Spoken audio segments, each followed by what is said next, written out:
Cool, we can get started now. Oh, well, welcome everyone to our first Ngaruawahia Community Board Zoom meeting ever. We'll get straight into business with apologies and leave of absence. So we've just got one from Rongo. No other apologies. I'll move that. Have a seconder. Yeah, I'll second that. All in favour, raise hand. Aye. Aye. Carried. Confirmation of status of agenda.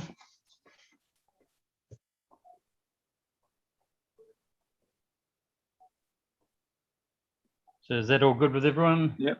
Happy to move. Yep. Seconder, Vanessa. Thank you. Carry. All in favour? Aye. Carried. Okay.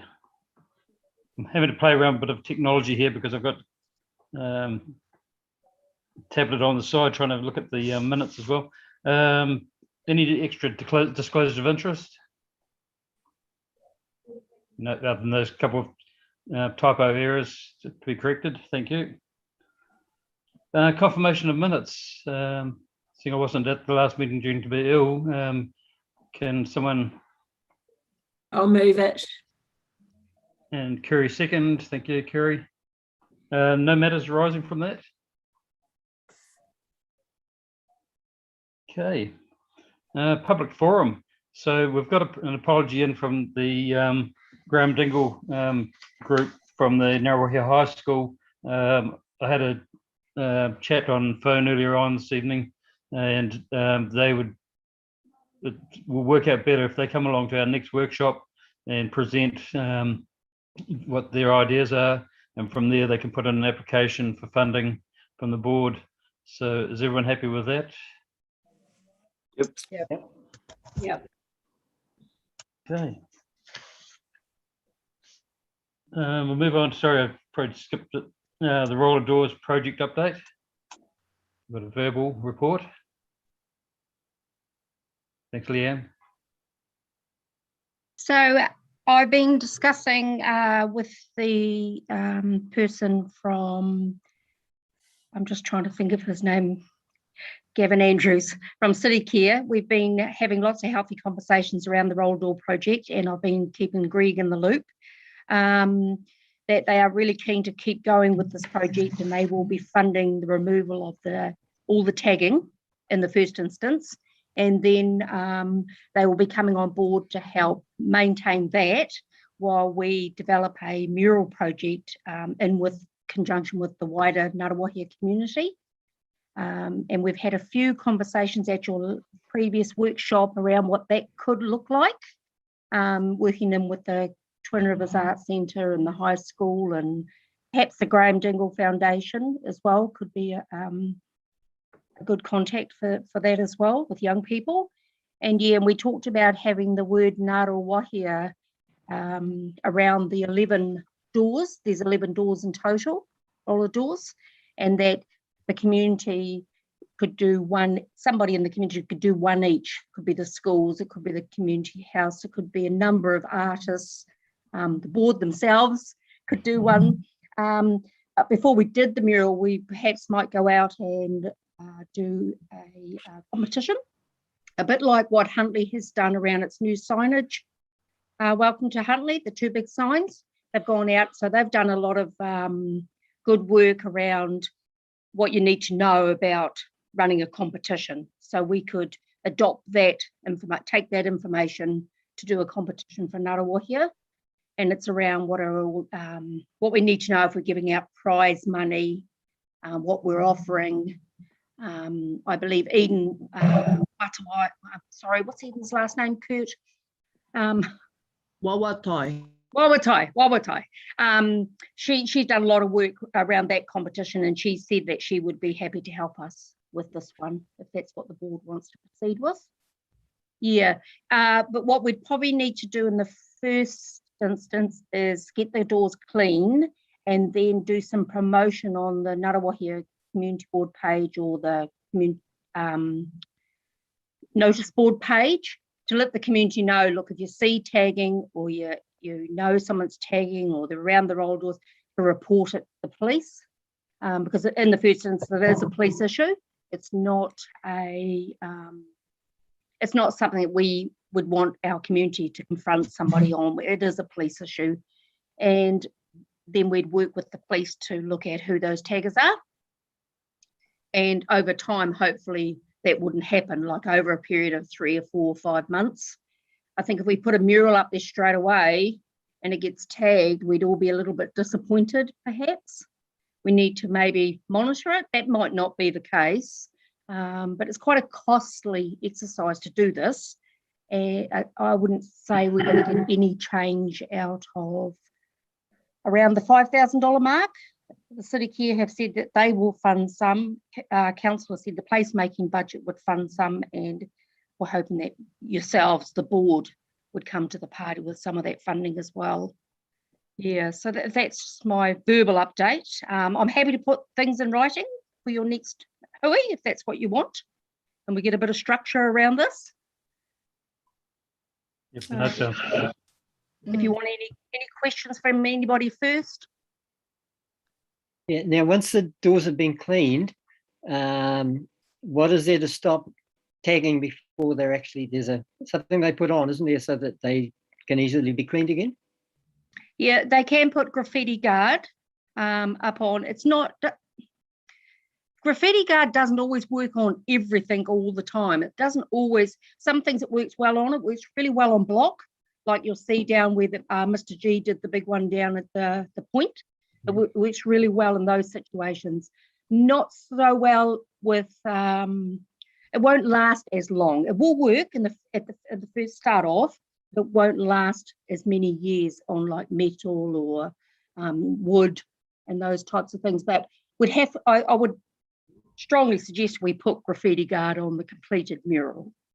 Yeah, Yeah. Jack, I think putting the graffiti guard on prior to the murals being painted will just hinder the actual murals being painted, as well as it's a huge cost. The graffiti guard is not a cheap process, and I think to put it on prior to the murals being painted would be a waste of money.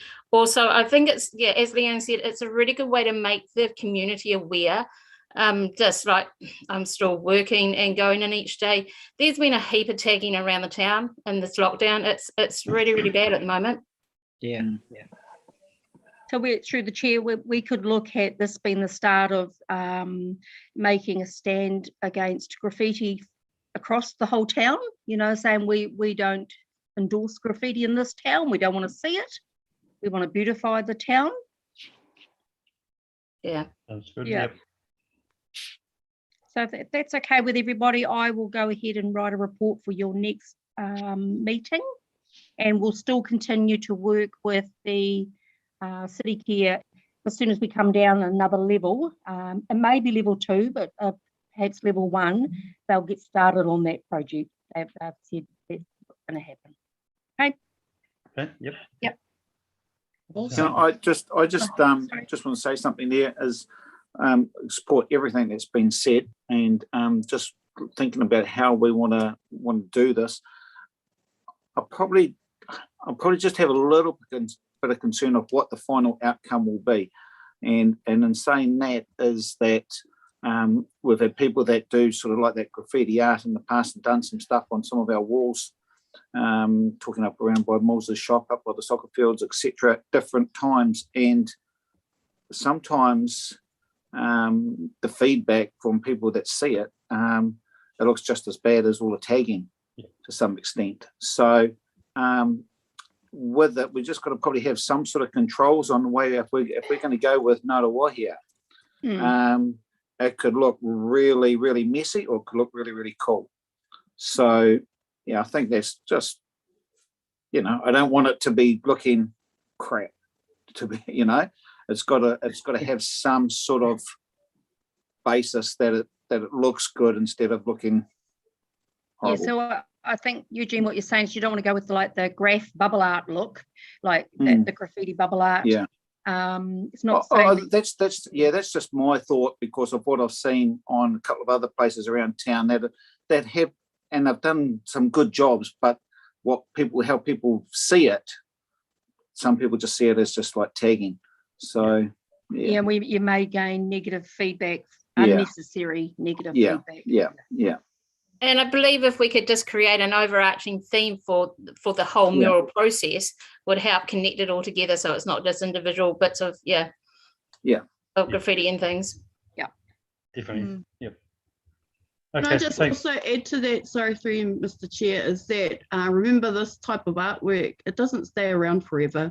It's something No. that does need to be looked at. I mean, we did have a series of artwork up on the roller doors. My cousin Noel was at high school when they painted those. Those were up there for a decent 10, 12 years. Yep. So, you know, being mindful that I know that Leanne, you yourself have done projects at the back of the Jesmond Street shops. Yeah. That artwork was beautiful with students that really enjoyed putting it up there. And it didn't take, it did take a few years, and then someone decided that they wanted to paint over it. But, you know, we do know that these are artistic signs for our town to help beautify. It's never going to stay perfect forever.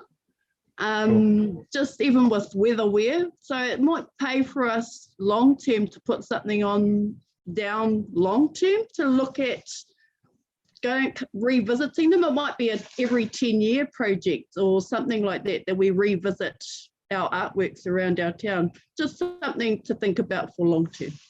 Yeah. Good idea. Right. So Leanne, will you come along to the next workshop that we hold with that report? I can do. We could do two things. I could come along and we could workshop this a bit more in depth. Yep. And then I could provide a paper as an update so that the community can see what the thinking behind this is and where we're going to head with it. Yep. Would that be okay? Does everybody? Personally, I think so. Yep. And I could perhaps would bring one or two others from the leaders from the community who work in that space around mural arts with me to the workshop, if you'd welcome them to come along as well. Yeah, Yep, that'd be sounds awesome. great. Yeah. Okay. So has anyone got anything else to say about that? Okay, we'll move on. As the Graham Dingle guys will come along to our next workshop as well and discuss their project with us. So we'll set a date for that at the end of this meeting. Next item is 6.3 discretionary fund report to 30th of August. Is anyone speaking to that?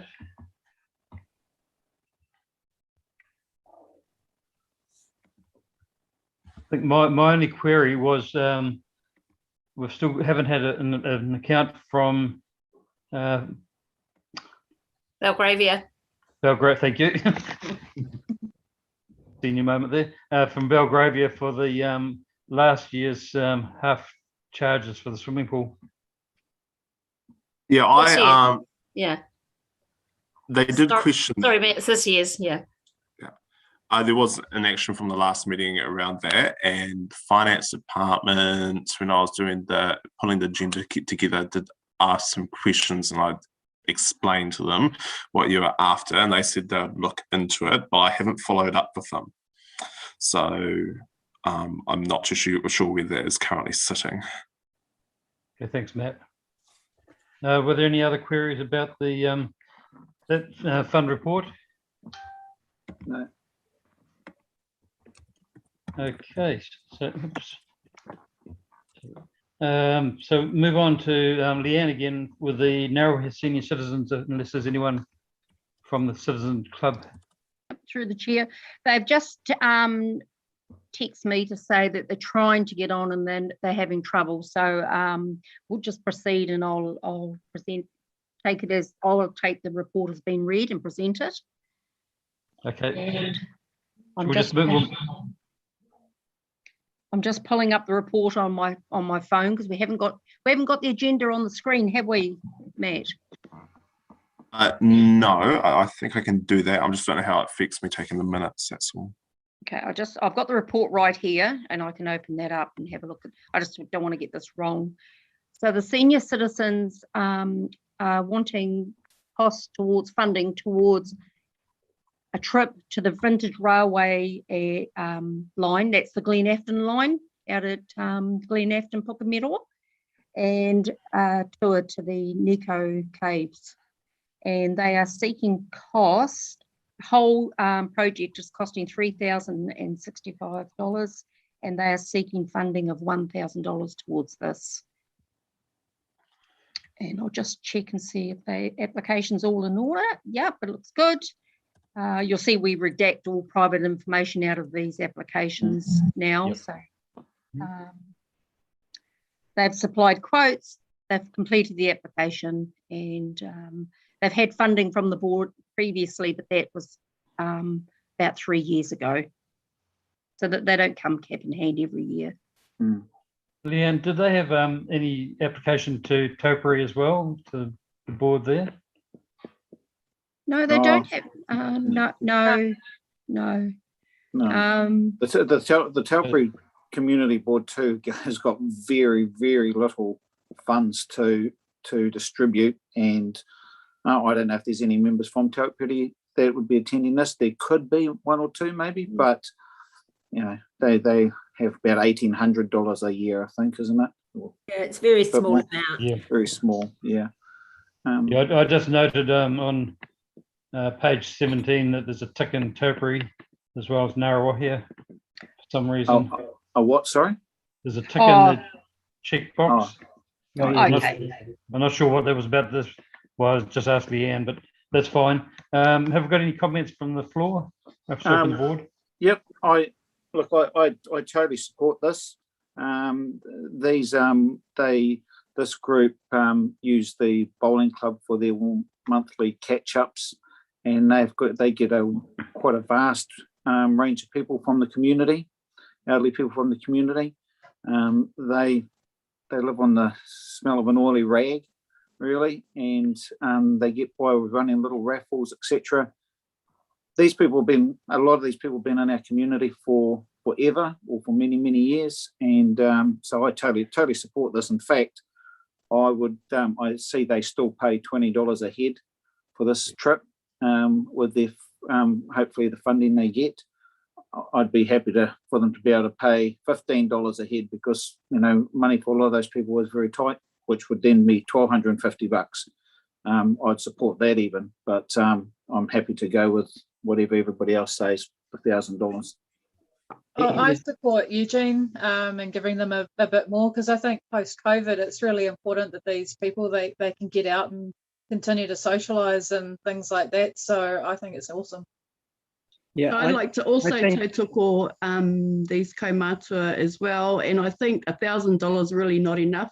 The last time they came to us for support was, like Leanne said, 3 years ago. I definitely would like to move that we accept their application. I think everybody's in agreement with this application. There's no issues there. It's whether or not the amount is enough.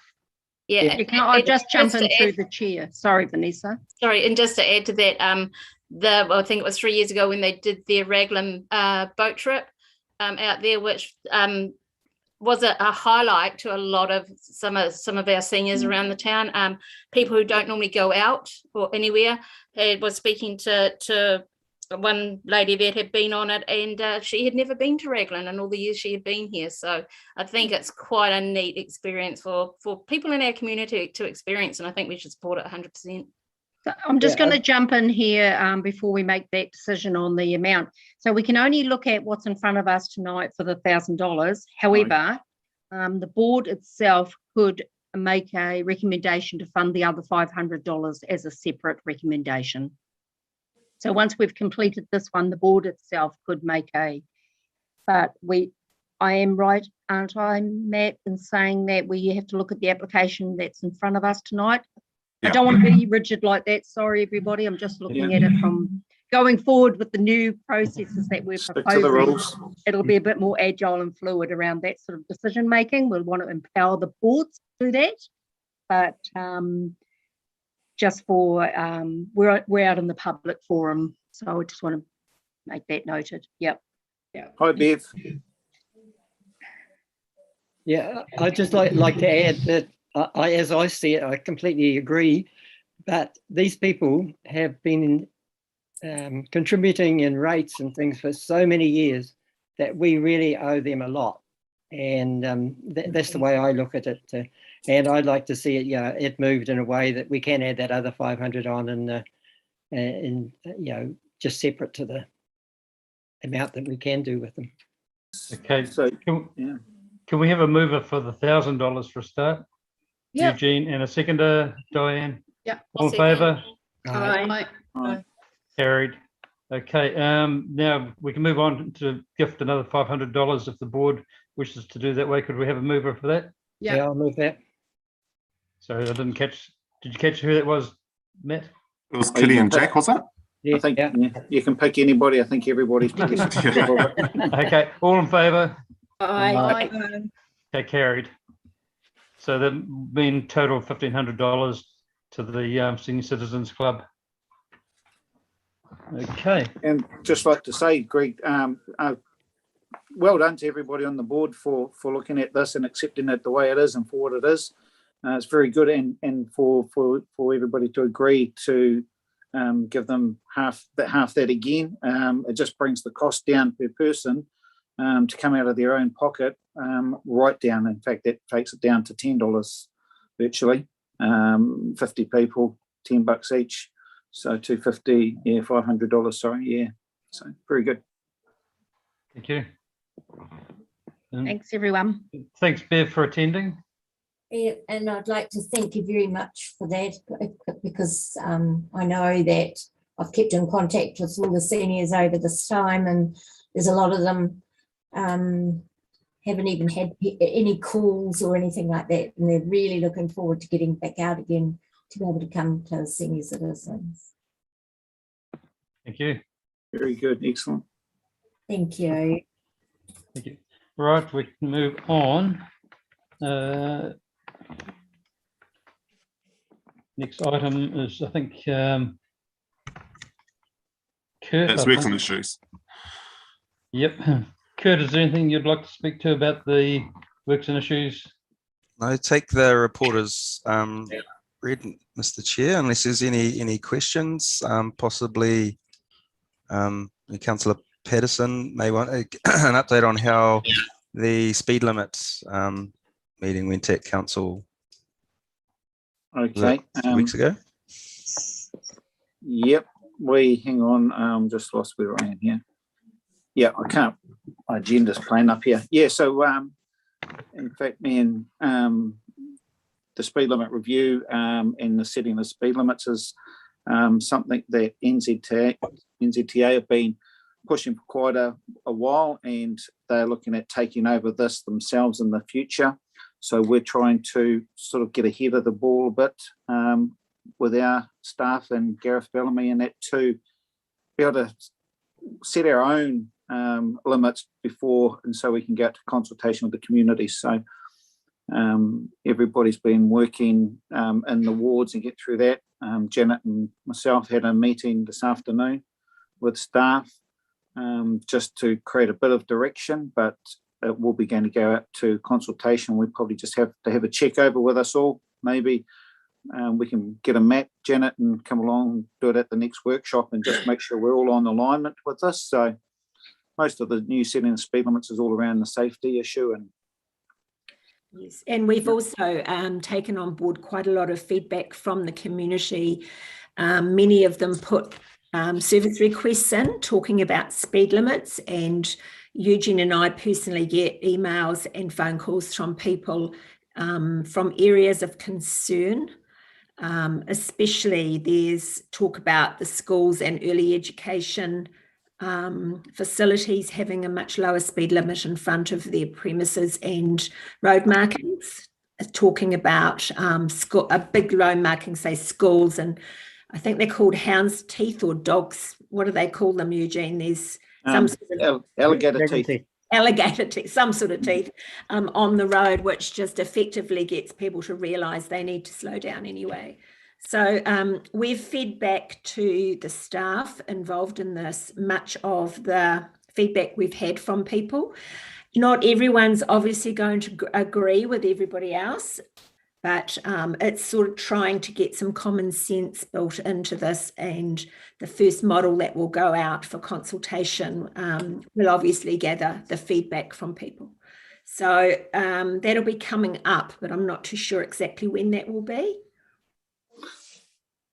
No, I think we need to make sure we go out for consultation by, I think, mid-November to get in ahead of NZTA. So as long as we've gone out to consultation, the process can roll through till after Christmas. So it'll go to a P&R meeting, I think, to be signed off for consultation, which I think is in October. What's the concern with NZTA setting the limits rather than local? What they do is, the difference with NZTA, they don't come and look at the local roads and look at the connector roads, etc. as such. They'll more come and just do a blanket approach, and in some of their ideas is to how would I say it, is to be going very, very slow. Oh, okay. Yeah. So yeah, it's just it's more that we can have control over our own network than being dictated to and told to by an external party. Okay. But I think we will try to get a print off of a map that as a couple of options that we can look at our next workshop or something, just so we all know what we can maybe begin at the consultation with. And also remembering that we may not have it exactly right for consultation, that consultation will help adjust us to fill in the details. Okay. And also, as Janet said, we do get a lot of feedback about this, so hopefully we're pretty accurate. And what we want to achieve is what our local people want, not people driving through our town.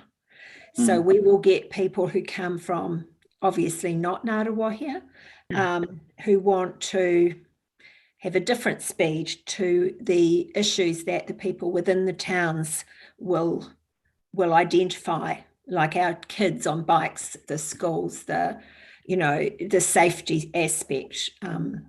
So Eugene and I are trying to just concentrate on what our people living here would want.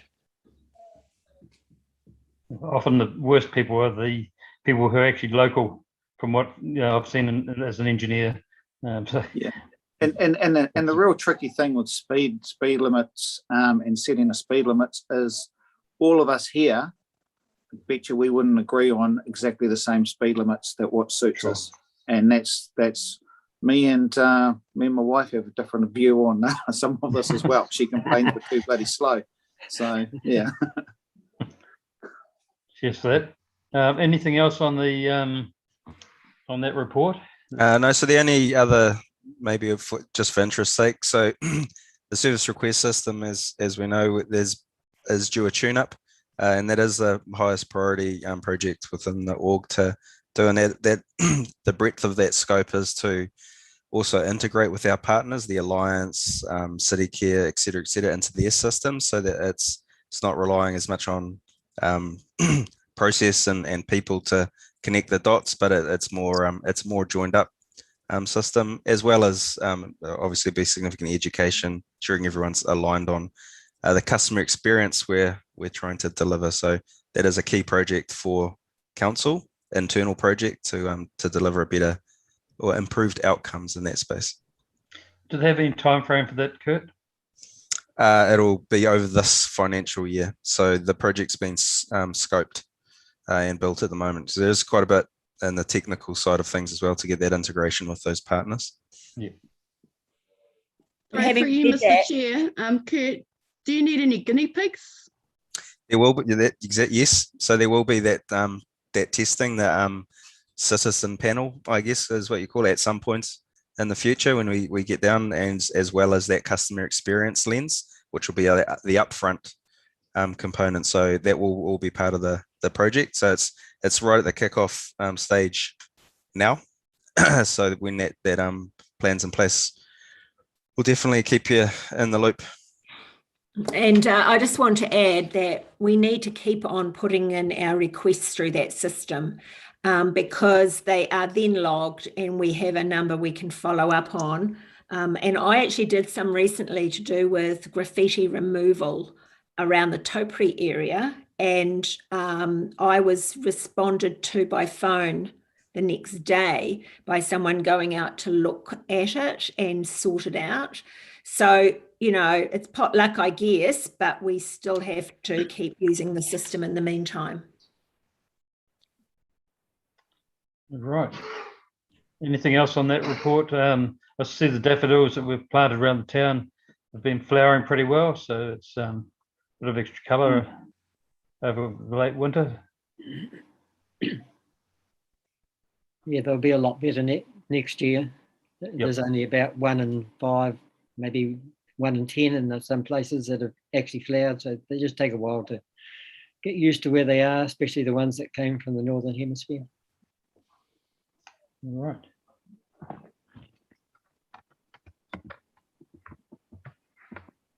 Sorry guys, I don't know if this is the right place for this. Information regarding the Hakarimata Track opening.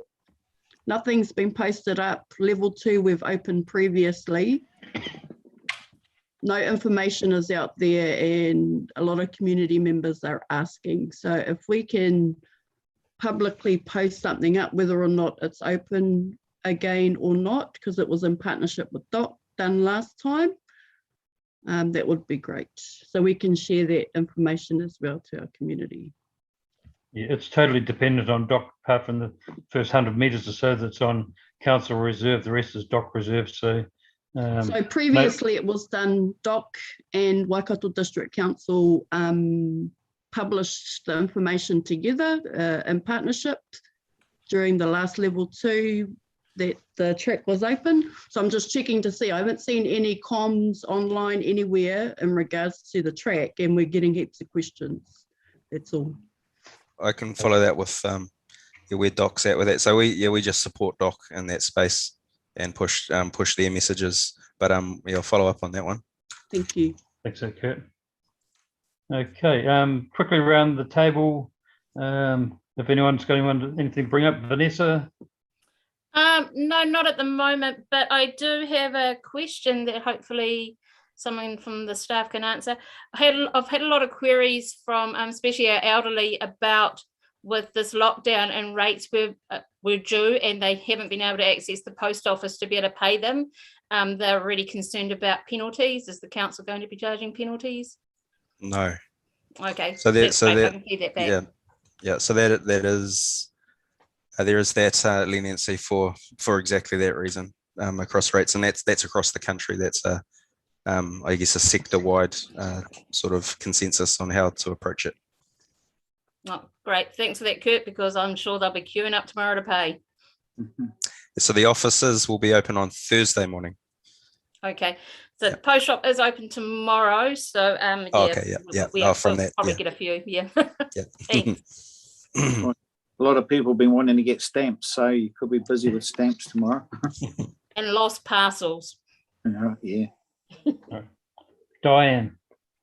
No, I'm good. Yeah, I don't have anything to add this time. Kerry, did you want to add anything else?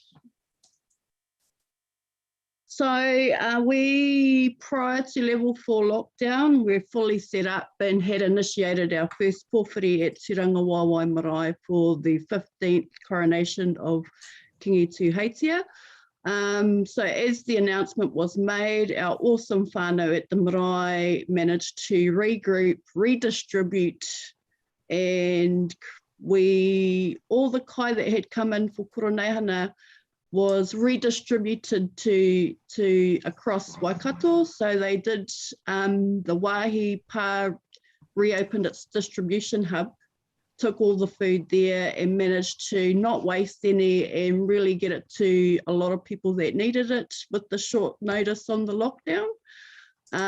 So I really take my hat off to the whānau that did all of that mahi and helped a lot of people out. Koroneihana has managed to host its second online one-day event successfully. Really too, it's about acknowledging those that have passed throughout the last year and making sure that we keep our movement alive in terms of what Kingitanga stands for and the Koroneihana. And we previously, me and Runga were out for the rest of the month due to our commitments at the marae, but we managed to successfully celebrate the start of the marae's 100-year birthday. And that was really awesome. A new po has been unveiled at the base. Oh, sorry, it's next to Tawhiao Spring up on the riverbank. If ever you're down that way, you can go and have a look. And so tribute to Te Puia and the original whānaus that first migrated here to Ngaruawahia and set up camp, which then became the marae. So that was a success prior to our Koroneihana. So again, we look forward to next year's Koroneihana where it may be in person, but the awesome message is to stay home and keep safe. We're well received, and our marae has put its hand up to also try and lead the charge in terms of Māori vaccinations, which aren't very high at the moment. And the awesome thing is with Ngāmiro's support, having a vaccination centre here in Ngaruawahia has been really awesome. We've seen a lot of especially our elderly go through in the first couple of months for their vaccinations. And now that it's down to 12 years old and over, anybody can ring up, make their booking here for Ngaruawahia, and it's been really awesome. So our whānau on this side of the river have been working really hard to make sure everybody's safe in our community and looked after and have the right type of support. So that's it from my end, and yeah, kia ora. Yeah, Jack, have you got anything? Yeah, I'd just like to carry on from what Kerry said. Like, we are just so grateful that we do have Te Ranga Waiwai, and they are really looking after their complete community, our compute, and it is just so good. And it's just to get that word out to the ones, there's a lot that are, they've got all the reasons that they can think of that not to get vaccinated, but they just have to realise that this Delta might be under control, or pretty well now, but it's going to come back. So we just need to keep that word out to get vaccinated. It's the only way out. Thank you, Jack. Janet, I've got a bit out of order here. Janet, have you got anything you'd like to raise? Just to also congratulate Te Ranga Waiwai Marae and the staff there, because I mean, probably several of us on this meeting have gone through there for our vaccinations already, and the skill that comes through in the organisation of large numbers of people, especially when it comes to feeding the community and helping out, is really coming through at the moment. And apart from that, we've been having, as councillors, our meetings via Zoom. And we've actually do manage to achieve quite a lot, even if people think that, you know, we're stuck at home. We do achieve a lot. And over the weekend, we've read over 800 submissions for the representation review. And those hearings in person start on Thursday, carry on Friday, and they will be televised as well via Zoom. Is that correct, Matt, on YouTube? Yeah, that's correct. Yeah, so if you're interested in listening, that's where you can see it happening. 10 minutes per person. It's going to be a lot of work. Apart from that, we've been looking at other bylaws and the waters information. I'll let Eugene carry on. Things that I have perhaps forgotten, but yeah, been busy. Yeah. Eugene. Yeah, look, I just really endorse what everybody has said here. And following from Janet, is we will be trying to get council some probably what would you say, probably real information out about what's happening with the Three Waters reform. Like all of us out in the communities, there's still a lot of unanswered questions that we don't know yet. So, you know, council hasn't set itself a direction or a support or not support at the moment. We're waiting for more information. And as you can see, there's a lot of information out there, but some of it's real misinformation, and support or not support of it. So, you know, we just have to see how this plays out over the next few weeks or so. But what we're trying to do is get some information out to the community that's more standardized of what's really happening to date. So other than that, pretty good. One thing is we have been having a lot of Zoom meetings, and we've got a lot with hearings coming up and a lot of Zoom meetings next week, and I absolutely get over them and I hate them. Can't wait.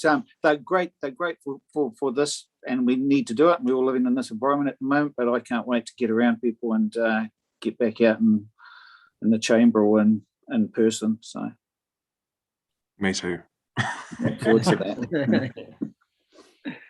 Okay. As far as the chairman's report goes, it's been pretty quiet for the last few weeks. Thank you, Kerry, for standing in for me for the last board meeting. I had a nasty dose of the RSV man virus, and it really did knock me around. So I've been taking it pretty quiet. I have been in contact with the architects regarding the signs on the BP. I've sent them an estimate of the cost of replacing the signs, which was somewhere around the $2,000 mark. That's the photo signs. And if they were to get reinstalled, it's another $1,000 odd. So I'm just waiting to hear back from the architects, but no doubt they're Auckland based, so COVID's probably slowed them down a bit. One other thing I just wondered whether the board was interested in was organising a community picnic down at the point when we go into level 1. Just throwing that idea out. We popped down there, Barb and I, and had a picnic lunch the other day. Took our seats and table down, and it was a beautiful day out there. And it just made me think we could organise an event of some sort down at the point for the community, where people bring their own food along. We could do it with the food trucks or whatever, if we could go that stage sort of scale. But what do people think about that? Sounds good. Interesting to see what level 1 and what's mandated with the other requirements around that going ahead, and how we're going to have to live going forward, and when level 1 is. But yeah, like, hey, Greg, support anything like that. Yeah. Yep. It might even coincide with our pools opening. Mm-hmm. Yeah, that's true. Yeah. Possibly, yeah. It might be 1.5.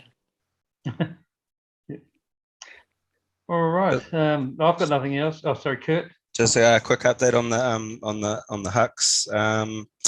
So it looks like they will be. We're still waiting on the doc official update, but last level 2 they remained closed as well, so they can't maintain the 1 meter distancing and the handrails up there. So we're just waiting to get their notice through, and then we'll post it up as well. Awesome. Thank you for that, Kurt, because I'll keep an eye out for that and share it to the Hakarimata Track page. There's a Facebook page for them as well. So awesome. Thank you. Okay. It looks like that's... Sorry, and then a next update is expected to reopen in level 2.